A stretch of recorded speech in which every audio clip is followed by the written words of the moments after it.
बिस्मिल्लाहिर्रहमानिर्रहीम। अस्सलामु अलैकुम माय डियर स्टूडेंट्स। रब्बे ज़िदनी इल्मा। प्यारे आका सल्लल्लाहु अलैहि वसल्लम की खूबसूरत दुआ के साथ लेक्चर का आगाज़ करते हैं। I hope my dear students you all will be very fine in the terms of your physical health, in terms of your mental health. You know we have started chapter number 22 और आज हम पढ़ने वाले हैं उसका lecture number 2। आपको याद होगा हमने लास्ट टाइम जीन पूल की बात की थी, राइट? और आज हम उससे नेक्स्ट टॉपिक को स्टार्ट करेंगे and that is regarding Mendel's laws of inheritance. पहले हम कुछ इंपॉर्टेंट डेफिनेशंस लिखेंगे, समझेंगे, अंडरस्टैंड करेंगे और उसके बाद फिर हम लोग आपके बुक के टॉपिक पर वापस आएंगे। आई want to lay a very strong foundation to understand the how we can make crosses, how we can write different attributes of this particular cross, right? So let's move to the whiteboard. Yes my dear students, chapter number 22 lecture number 2 topic का नाम है laws of inheritance. और आमतौर पे laws of inheritance पढ़ाने से पहले हमें कुछ बुनियादी चीज़ों का पता होना चाहिए। आए हम उन बुनियादी चीज़ों को अंडरस्टैंड करते हैं। सबसे पहली चीज़ माय डियर स्टूडेंट्स ये है कि what is basically a phenotype. तो हम स्टार्ट करेंगे फिनोटाइप से। और मुझे याद है कि हमने लेक्चर नंबर 1 में फिनोटाइप को डिस्कस किया था। मैंने आपको फिनोटाइप का एक और नाम बताया था और वो नाम क्या था? फोटोटाइप।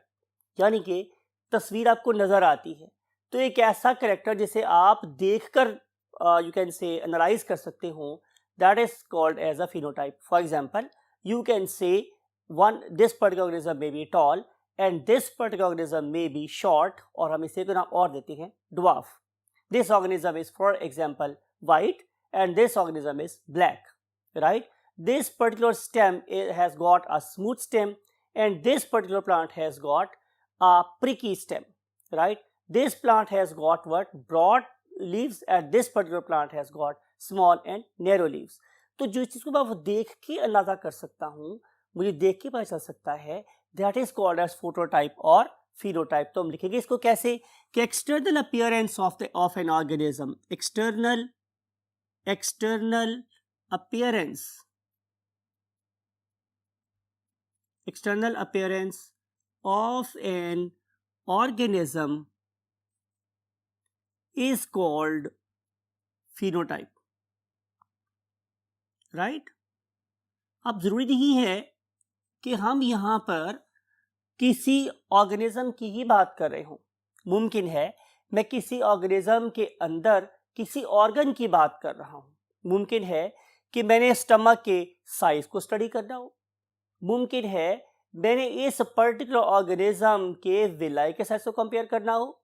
मुमकिन है मैंने इस ऑर्गेनिज्म के अंदर पाए जाने वाले क्या कहते हैं सेल्स की को स्टडी करना हो। लेकिन इन सब चीज़ों को मैं देखूंगा, सेल बड़ा है या सेल छोटा है, सेल नॉर्मल है या सेल एबनॉर्मल है, ये सब चीज़ें मुझे ऑब्जर्वेशन से पता चलेगी। इसलिए मैं इसे क्या नाम देता हूँ? फिनोटाइप का। So external appearance of an organism, of a tissue, of an organ, of a cell, it is called as what? Phenotype. तो यहाँ पे जो सबसे इंपॉर्टेंट वर्ड है वो क्या है? External appearance. अब हम चलते हैं पॉइंट नंबर 2 पे। पॉइंट नंबर 2 मेरे पास क्या है स्टूडेंट्स? जीनोटाइप। जीनोटाइप। अब जीनोटाइप क्या है? Genetic makeup of an organism, genetic makeup of an organism. किसी भी ऑर्गेनिज्म का जेनेटिक मेकअप क्या है? याद रखने वाली बात यह है कि हम मेंडल के लॉज ऑफ इनहेरिटेंस की बात कर रहे हैं तो हम मेंडल के पैराई में या मेंडल के अंदाज से ही सोचेंगे। तो उसके लिहाज से जेनेटिक मेकअप क्या हो सकता था? 2 तरह का हो सकता था। फॉर एग्जांपल हम बात कर लेते हैं कि it may be for example capital T और it may be small T और it may be capital T small T, right? यानी कि अगर हम हाइट या कैरेक्टर की बात करें, हाइट की बात करेंगे तो हाइट मैं लास्ट में डिस्कस किया था आप लोगों से कि ये मुझे बता रहा है, ये डिपेक्ट कर रहा है कि इस ऑर्गेनिज्म के फादर भी टॉल हैं और मदर भी टॉल हैं। तो जाहिर है ये वाला ऑर्गेनिज्म क्या होगा? टॉल। लेकिन अगर मैं इसकी बात करूं तो इसके फादर भी ड्वार्फ हैं, इसकी मदर भी ड्वार्फ हैं, तो उसके रिजल्ट में ऑर्गेनिज्म कैसा होगा? छोटे कद का होगा। अगर मैं इसकी बात करूंगा तो एक ऑर्गेनिज्म मीन फादर या मदर में से कोई एक टॉल है और या फादर और मदर में से कोई एक क्या है? ड्वार्फ है। ऑर्गेनिज्म कैसा होगा? Capital T small T. अब इस वाले केस में कि एक ऐसा ऑर्गेनिज्म जिसमें दोनों जीन्स एक ही तरह के हैं, दोनों जीन्स एक ही तरह के हैं, इसे हम नाम देते हैं क्या? होमोजाइगस। क्या नाम देते हैं हम लोग? होमोजाइगस। और एक ऐसा ऑर्गेनिज्म जिसमें दोनों जीन्स डिफरेंट हैं, it is called as what? Heterozygous. Heterozygous. आई इसकी डेफिनेशन लिखते हैं। So first of all, what is meant by homozygous? homozygous organism having both alleles और alleles जो मर्जी बोले आप लोग, is known as having both alleles alike। alike का मतलब होता है एक जैसे। alike का मतलब क्या होता है हमारे स्टूडेंट्स? एक जैसे। तो एक ऐसा ऑर्गेनिज्म जिसके अंदर दोनों जीन्स एक ही जैसे हों, is known as homozygous, right. And what is the other type? Other type is known as heterozygous. तो लिखते हैं what is meant by heterozygous? Hetero और heterozygous organism having different alleles। आपको क्वेश्चन दिया था अलील क्या होती है? Different allele for a gene is known as heterozygous, is known as heterozygous। अगर मैं आपसे ये बोलूं कि इसकी क्या मिसाल है, तो आप कहेंगे इसकी मिसाल है कैपिटल टी दोनों जीन सेम है, स्मॉल टी दोनों जीन सेम हैं। जब दोनों जीन सेम होंगे तो हम क्या बोलेंगे? Homo, right. Capital T slash small T ये क्या है? दोनों सेम हैं, इसलिए कहलाएंगे क्या? होमोजाइगस। और अगर मैं इस तरफ की बात करूंगा तो यू नो वेरी वेल कि इस एग्जांपल है ये वाला organism capital T small T, because both genes are different. One parent is giving capital T and other parent is giving small T. तो जब दोनों जीन्स डिफरेंट होंगे तो ऑर्गेनिज्म क्या बनेगा? Capital T small T. जब डिफरेंट होंगे तो हम वर्ड यूज करते हैं हेट्रो। आपको पता है वैसे भी बहुत पढ़ा आप लोगों ने, हेट्रो का होता है अदर, दूसरी टाइप का जीन भी हो, राइट। हेट्रो का मतलब होता है अदर्स। तो इसमें दूसरी टाइप का, अदर को ना दूसरे, तो दूसरी टाइप का जीन भी अगर है तो उसे क्या बोलेंगे? Heterozygous organism. Now we want to write as a definition known as somatic cell. What is meant by somatic cells? Somatic cell का मतलब है एक ऐसा cell that is making the body but it is not playing any role in transmission of traits from one generation to other generation. I mean to say कि हम non reproducing या non reproductive cells की बात कर रहे हैं। तो somatic cell मेरे पास क्या होता है? Normal body cell is known as normal body cell, और हम इसे नाम कह देते हैं नॉन रिप्रोडक्टिव सेल। एक ऐसा सेल जिसका रिप्रोडक्शन में कोई रोल नहीं है and has 2n number of chromosome, जिसमें 2n नंबर ऑफ क्रोमोसोम होंगे, that is called as what? Somatic cell, right. So any body cell that has no role to play in reproduction is known as somatic cell. It has got two sets of chromosomes. That is, it has two sets of chromosomes. Two sets of chromosome. यानी कि अगर मैं आप लोगों की बात करूं तो आप कौन है? हज़रत इंसान। तो आप लोगों के टू सेट्स कैसे हैं? 23 + 23 बहुत पड़ा है आप लोगों को। तो कितना नंबर ऑफ क्रोमोसोम हो जाएगा? 46। तो जिस सेल में नंबर ऑफ क्रोमोसोम 46 होंगे, it is called as a somatic cell और नॉर्मल बॉडी सेल। लेकिन किसी भी ऑर्गेनिज्म का नॉर्मल बॉडी सेल कभी भी रिप्रोडक्शन में हिस्सा नहीं लेता। तो वो अल्लाह ने क्या किया हुआ है, उस एक स्पेशल ऑर्गन दिया हुआ, you know very well, that is called as a gonad. तो उस पर्टिकुलर गॉनेड में क्या होती है, मियोसिस, और उस मियोसिस के रिजल्ट में नंबर ऑफ क्रोमोसोम क्या हो जाते हैं, हाफ। तो जब नंबर ऑफ क्रोमोसोम हाफ हो जाएंगे तो फिर क्या कहलाएगा, वो बनेगा गैमेट। तो आइए हम चलते हैं नेक्स्ट बोर्ड पे और डेफिनेशन लिखते हैं किसकी, गैमेट्स की, right. Now we want to write the definition of a gamete. वैसे तो मैंने बहुत दफा आप लोगों को लिखवाई डेफिनेशन, लेकिन दोबारा लिखवा रहा हूं ताकि शायद कि उतर जाए तेरे दिल में मेरी बात कि what are the basically gametes. तो आंसर इज के gametes are reproductive cells. Gametes are reproductive cells or sex cells. That is woolen grain leading to formation of sperms, and in case of plants we have got eggs developing in ovaries, and in case of animals we have got nothing other than sperms and eggs. Sperms and eggs. तो ये जो मेरे पास sex cell है इसे हम क्या बोलते हैं, गैमेट। यू नो ये कहाँ से डेवलप होते हैं, ये डेवलप होते हैं specific you can say reproductive organ से, that is called as the gonad, right. अब ये जो स्पर्म है और ये जो एग है, या पोलन ग्रेन से बनने वाले स्पर्म हैं और एग हैं, हम इन्हें आइडेंटिफाई कैसे करते हैं। मैं लिख रहा हूं आप लोगों के लिए प्रॉपर एक वर्ड, आइडेंटिफिकेशन, कि हम उन्हें कैसे आइडेंटिफाई कर सकते हैं। इट इज़ इम्पॉर्टेंट, खास तौर पर जेनेटिक्स के पॉइंट ऑफ व्यू से it is very very important.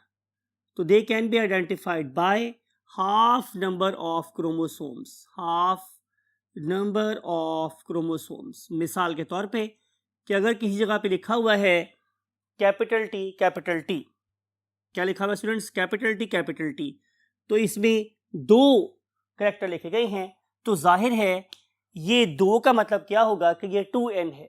2 का मतलब मेरे पास क्या है कि ये 2n नंबर ऑफ क्रोमोसोम है, और जब मैं इसको रिड्यूस करूंगा हाफ पे तो इससे क्या बन जाएगा, एक ऐसा सेल कि जिसपे नंबर ऑफ क्रोमोसोम क्या है, हाफ है, तो ये बन जाएगा gamete.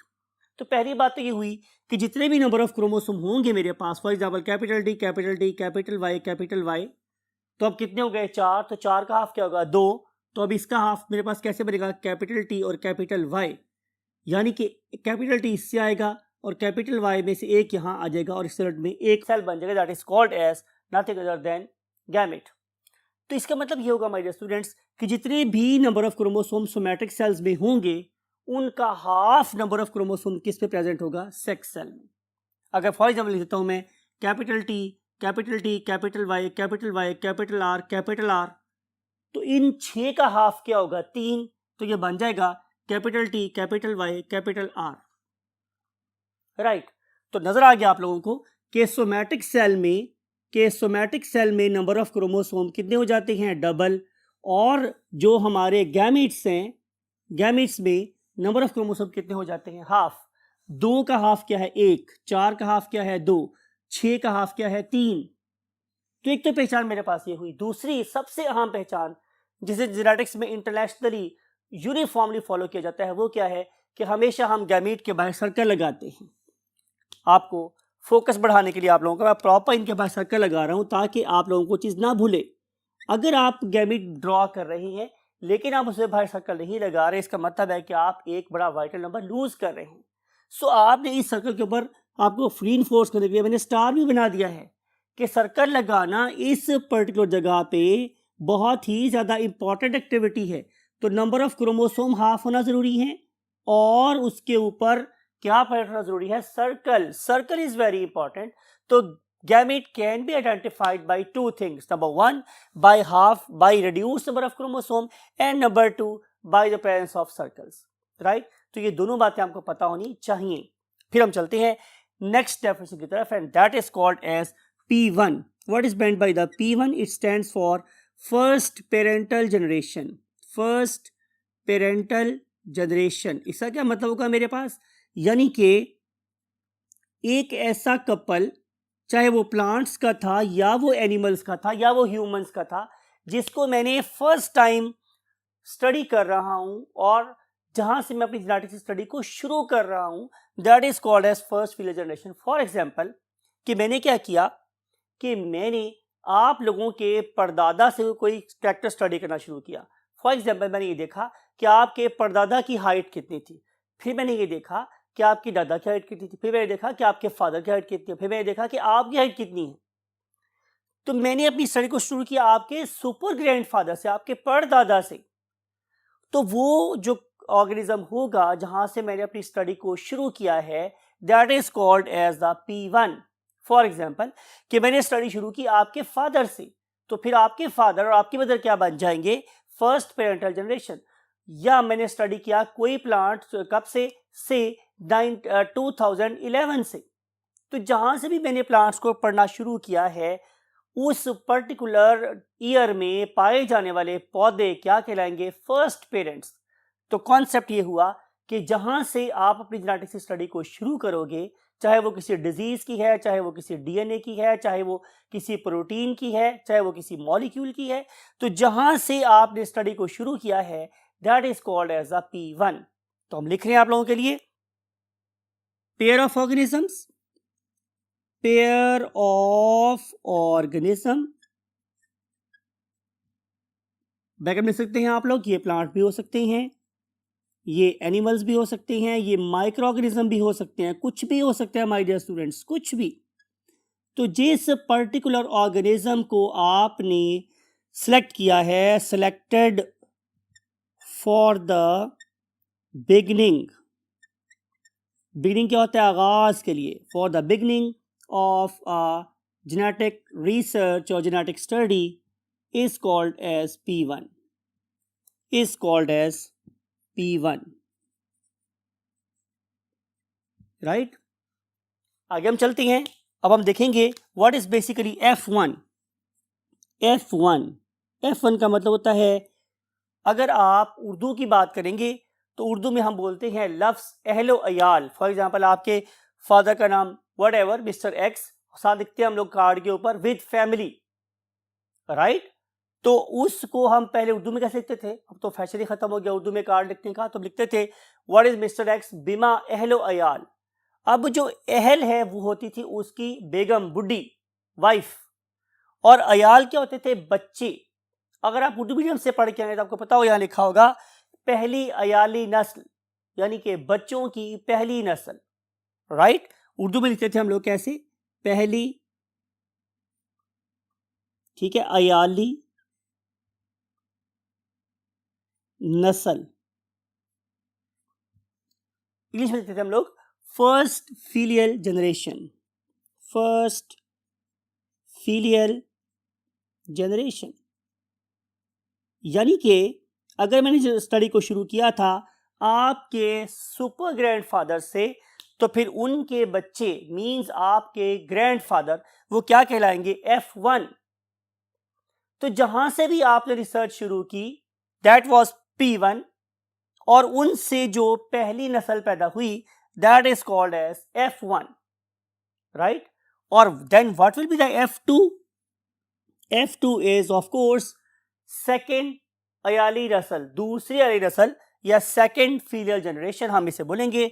It is called as the progeny, progeny of F1। ये F1 के बच्चे हैं। अगर मैंने स्टडी कर रहा हूं F3, तो फिर वो क्या होंगे, प्रोजेनी और डिसेंडेंट्स, प्रोजेनी और descendants of F1 and so on, right? तो F2 के बच्चे क्या कहलाएंगे, F3, और F3 के बच्चे क्या कहलाएंगे, जाहिर है F4।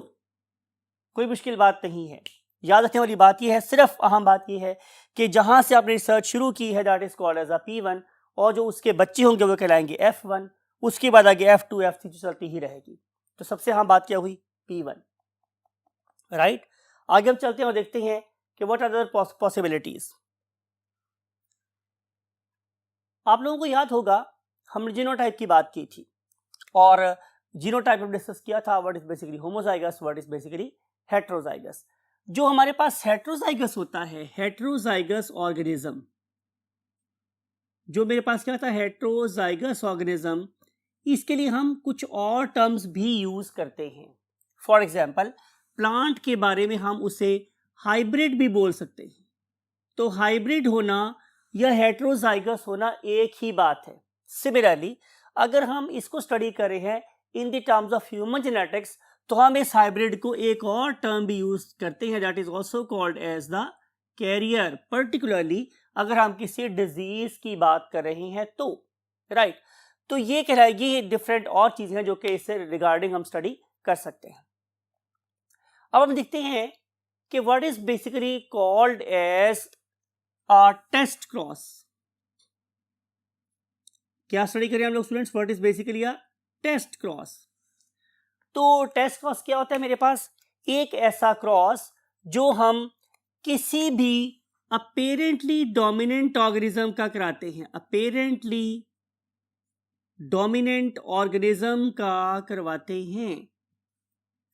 किसके साथ, रिसेसिव के साथ। कौन सा recessive, homozygous recessive, homozygous recessive से कराया गया क्रॉस क्या कहलाता है, टेस्ट क्रॉस। तो बात देखते हैं, एक ऐसा शख्स, एक ऐसा जानवर, एक ऐसा प्लांट जो मुझे फिनोटिपिकली, जाहिरी तौर पर क्या नजर आ रहा है, डोमिनेंट ऑर्गेनिज्म, यानी कि उसके पास कौन सा जीन्स है, डोमिनेंट जीन्स है। लेकिन मैं उन पर्टिकुलर डोमिनेंट जीन्स के बारे में डाउट में हूं कि वेदर ये ऑर्गेनिज्म होमोजाइगस डोमिनेंट है या हेट्रोजाइगस डोमिनेंट है। तो इस ऑर्गेनिज्म की डोमिनेंस को चेक करने के लिए कि इसकी डोमिनेंस होमोजाइगस है या हेट्रोजाइगस है, मैं क्या करूंगा, मैं उसका क्रॉस कराऊंगा होमोजाइगस रिसेसिव के साथ, राइट। तो फिर ये क्रॉस क्या कहलाएगा, टेस्ट क्रॉस। इसका मतलब ये है कि अभी हमें इसको भी समझना है कि what is basically a dominant organism, right. Look at this, हमने लिखा कि डोमिनेंट क्या होता है, डोमिनेंट क्या होता है। चलिए बजाय कि हम इसे ऑर्गेनिज्म के बारे में डिस्कस करें, क्यों ना हम लोग डोमिनेंट जीन की बात करें या डोमिनेंट एलील की बात करें, ठीक है। अ जीन और अ ट्रेट और अ कैरेक्टर, ठीक है, अ जीन, ट्रेट और a character that appear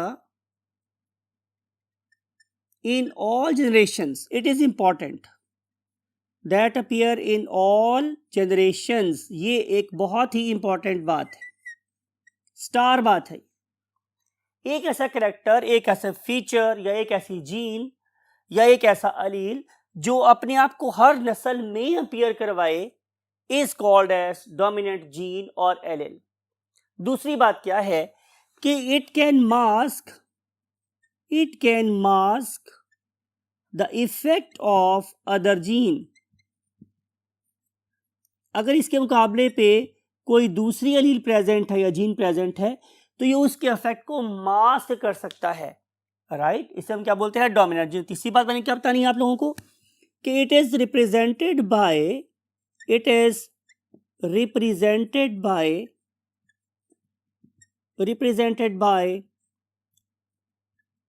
uppercase letter, by an uppercase letter. For example,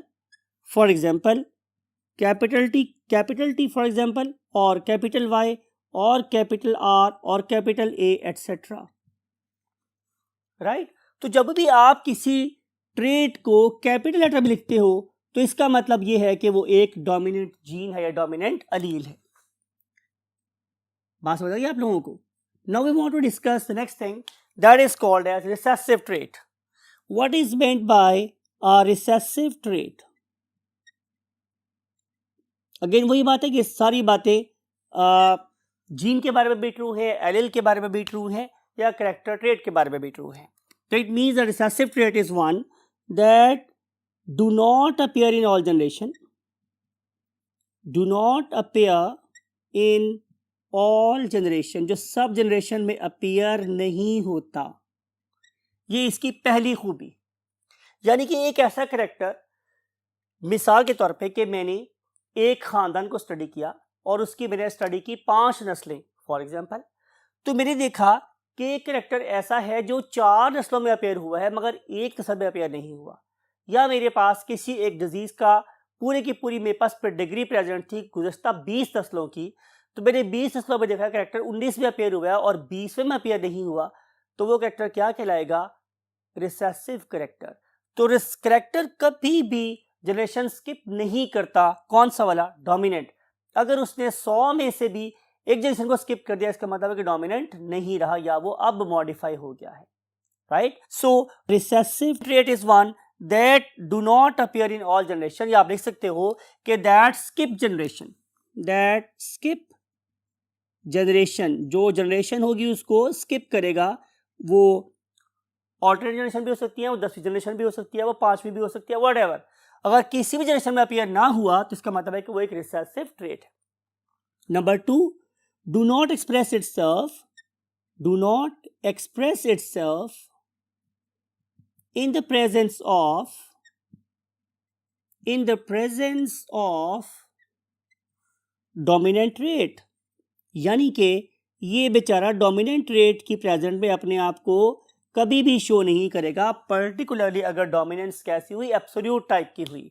discuss करेंगे भी आप लोगों के साथ, लेकिन अभी फिलहाल आप इतना याद रखें कि वो ट्रेट जो अपने आप को डोमिनेंट ट्रेट की प्रेजेंस में शो ना कर सके वो रिसेसिव ट्रेट कहलाता है। और उसके बाद it is represented by lower case